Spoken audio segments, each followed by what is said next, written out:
2026 সালে অসমে আবারও হবে বিজেপির সরকার। না, এই কথাটি আমি বলছি না, এই কথাটি বলেছেন খুদ অসমের মুখ্যমন্ত্রী ডক্টর হিমন্ত বিশ্ব শর্মা। বন্ধুরা, আপনারা হয়তো অনেকেই অবগত রয়েছেন, গতকালকে অর্থাৎ শনিবার 2 দিনের সফরে এসেছেন বরাক ভ্যালিতে অসমের মুখ্যমন্ত্রী ডক্টর হিমন্ত বিশ্ব শর্মা। ওনার বরাক ভ্যালিতে আসার মেন উদ্দেশ্য হলো এইটাই, যেহেতু সামনে বিধানসভা নির্বাচন রয়েছে, আপনারা সকলেই অবগত রয়েছেন।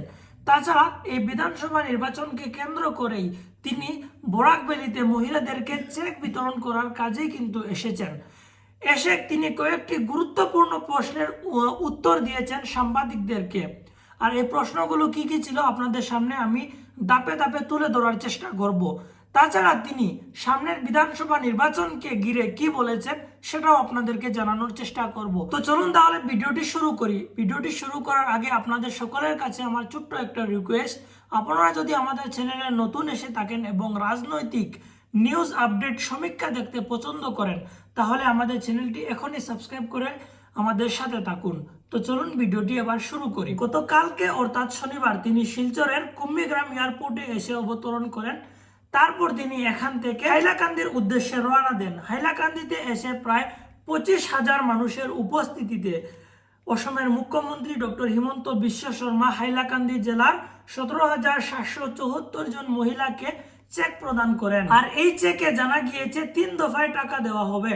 প্রথম দফায় 10,000 টাকা দেওয়া হবে, দ্বিতীয় দফায় অর্থাৎ 1 বছর পর 25,000 টাকা করে দেওয়া হবে, তৃতীয় দফায় অর্থাৎ 3 বছর পর 50,000 টাকা করে দেওয়া হবে।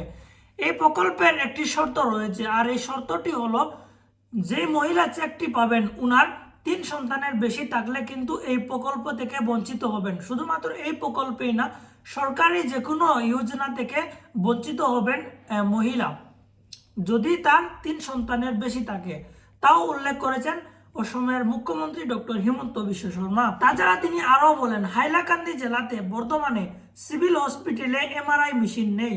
তিনি হাইলাকান্দি জেলার সিভিল হসপিটালে একটি এমআরআই মেশিন বসাবেন, যাতে করে হাইলাকান্দির জেলার মানুষের কষ্ট করে শিলচরে যেতে না হয়। এখন থেকে হাইলাকান্দির বাসী শিলচরে যেতে হবে না, হাইলাকান্দি সিভিল হসপিটালেই এমআরআই করতে পারবেন।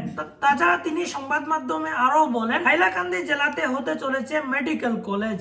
হাইলাকান্দি জেলার জেলাশাসককে তিনি দ্রুত জমি বরাদ্দের নির্দেশ দিয়েছেন অসমের মুখ্যমন্ত্রী। তাছাড়া তিনি আরো বলেন, অসমের চা, অসমের গামোচাকে বিশ্বের মঞ্চে তুলে ধরেছেন প্রধানমন্ত্রী নরেন্দ্র মোদী। তো আপনারা বুঝতেই পারছেন অসমের মুখ্যমন্ত্রী ডক্টর হিমন্ত বিশ্ব শর্মা কি বলেছেন, এবং সামনের নির্বাচনকে ঘিরে তিনি কড়া একটি বার্তা দিয়েছেন। 2026 সালেও অসমে হবে বিজেপির সরকার। কত সিট পাবেন ওনারা সেটা তিনি সঠিক করে বলতে পারছেন না, কিন্তু তিনি এটা নিশ্চিত করে বলেছেন যে আবারও 2026 সালে অসমের গদিতে ফিরবে পুনরায় বিজেপির সরকার। আপনাদের কি মনে হয়? আপনাদের মূল্যবান মতামত অবশ্যই কমেন্ট সেকশনে জানাবেন। ভিডিওটি ভালো লাগলে অবশ্যই লাইক, কমেন্ট, শেয়ার করে আমাদের পাশে থাকবেন। ধন্যবাদ।